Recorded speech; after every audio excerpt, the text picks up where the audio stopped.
What's good, peeps? Thanks always for passing by the channel. Much appreciated. Hit that subscribe button if you guys are new. Don't forget as well, please, to like and share the vids. You can also support the channel as well. I do have a Patreon account. The link is in the description. All right, what can we expect from the boxing world in 2020?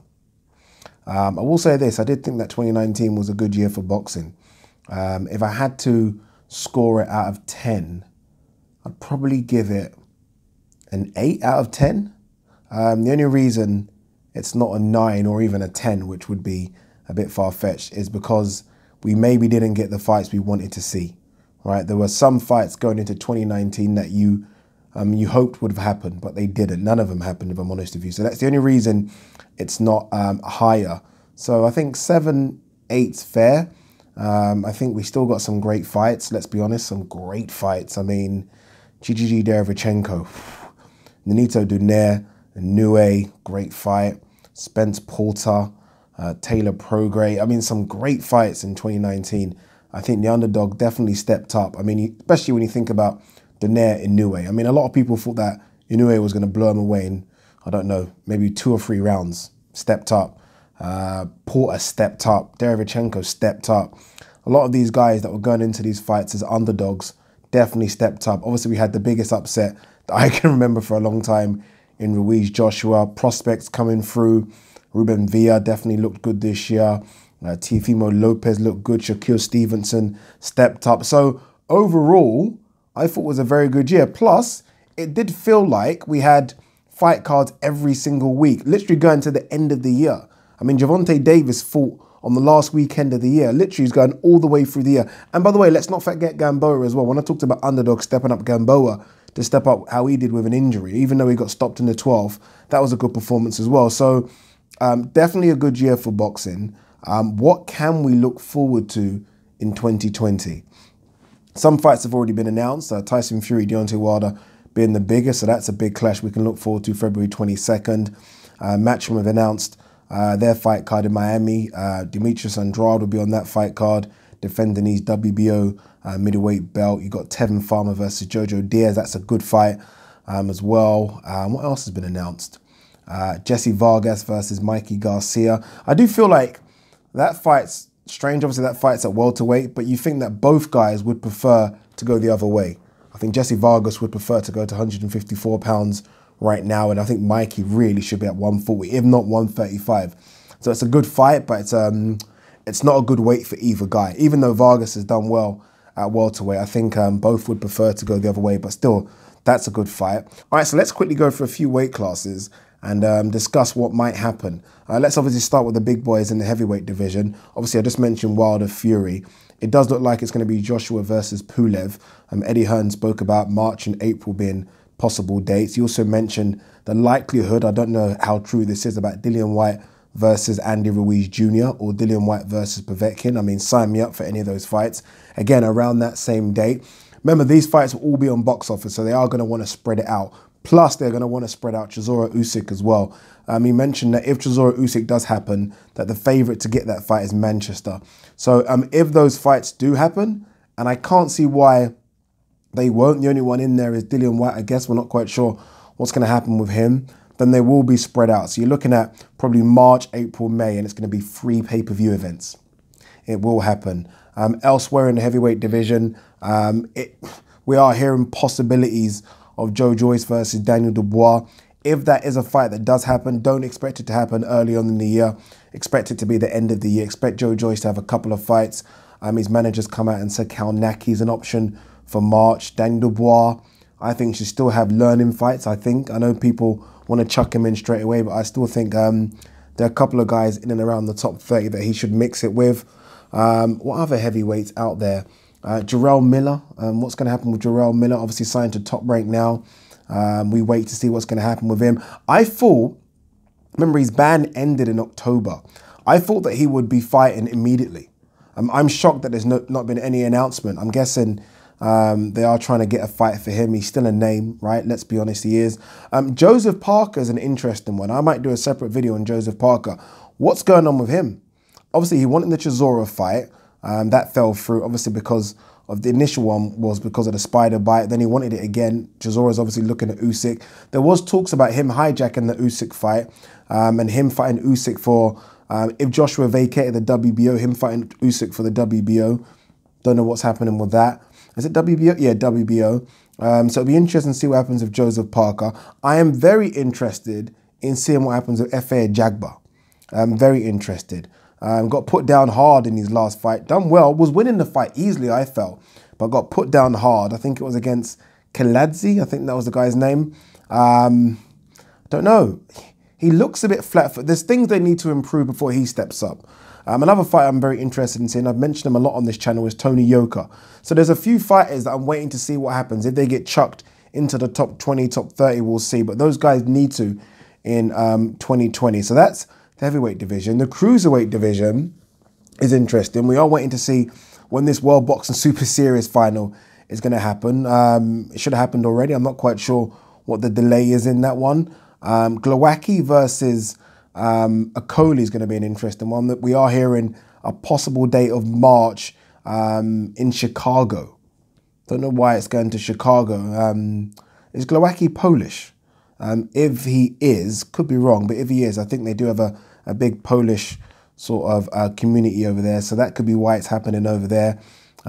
It would have been good to see a Coley versus Glowacki over here at the O2 Arena. I do think that a Coley needs building up in terms of fan support. I think he's a good fighter, but in terms of fans coming out to see him, obviously he has his criticisms, right? No one likes his style of fighting, but I don't know, if you want to build and look for the next big star in British boxing, you want to kind of build him over here first. But I think it's fair that he has to fight away for that title. So we'll see how he gets on.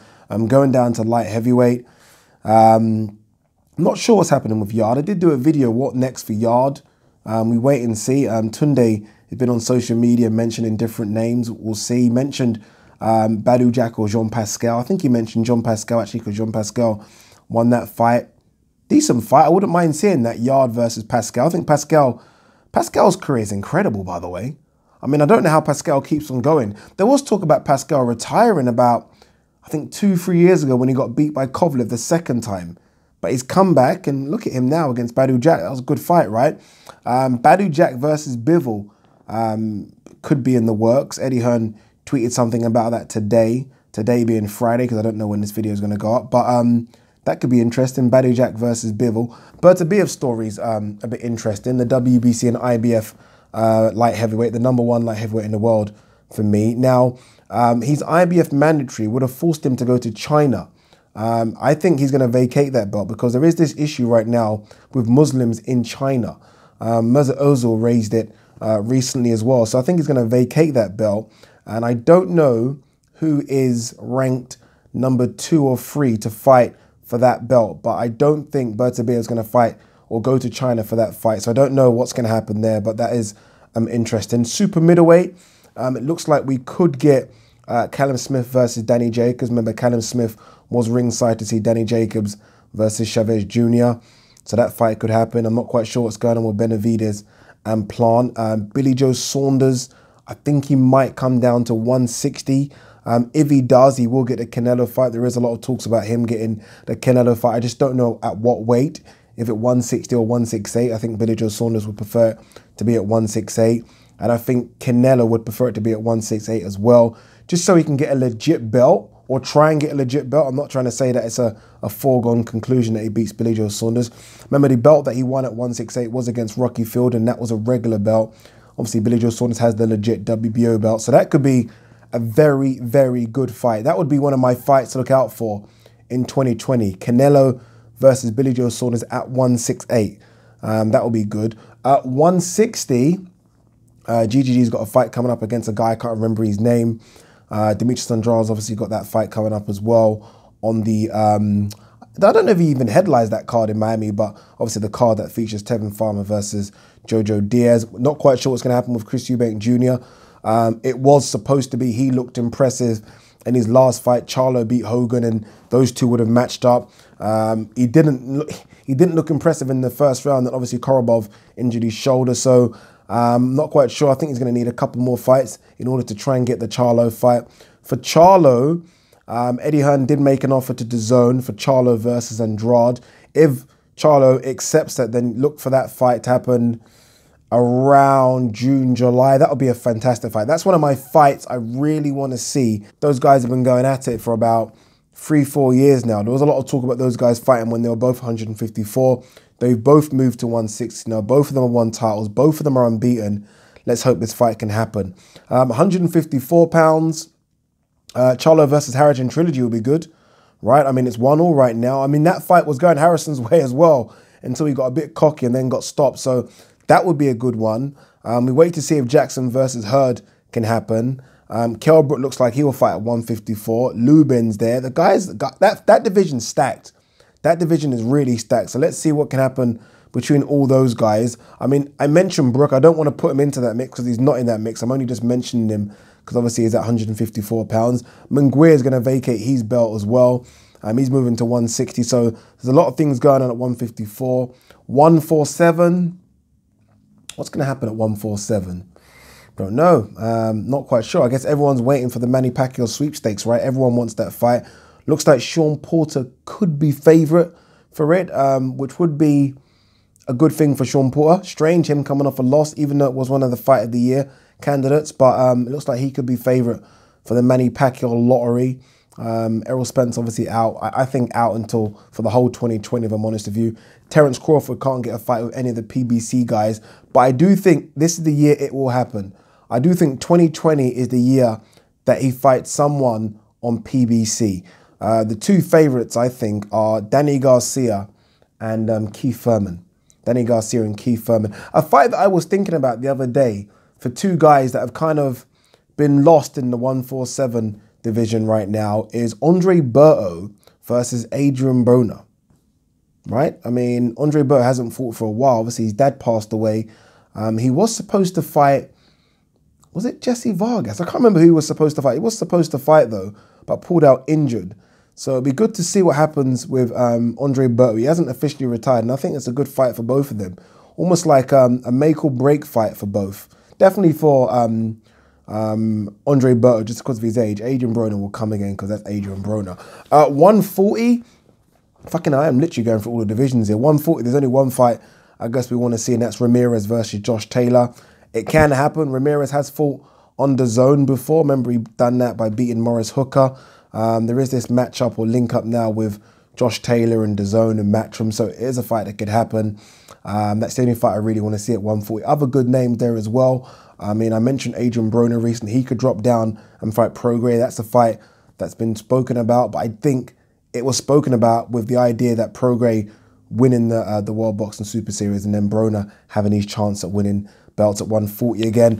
135, probably one of the most hottest divisions in boxing right now. So much going on at 135. Gervonta Davis obviously just beat Gamboa. Teofimo Lopez versus Loma is definitely going to happen. What's going to happen with Luke? There was talk about Luke fighting for the WBC title just because Haney's injured. I don't know if that's still happening. There was also talk about Luke fighting Linares again, but I think that was at 140. So again, we wait to see what happens with there. 130 stacked as well. You got Miguel Bichelt there. Leo Santa Cruz has come up.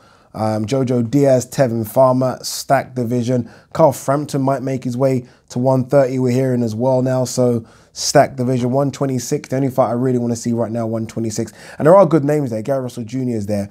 But Shakur Stevenson versus Josh Warrington. So look, whew, so many more divisions. Obviously 122, 118, we can keep on going. But those are the ones that excite me. Not ruling out the super flyers as well. I mean, there is talk about Cal Fire versus Roman Gonzalez.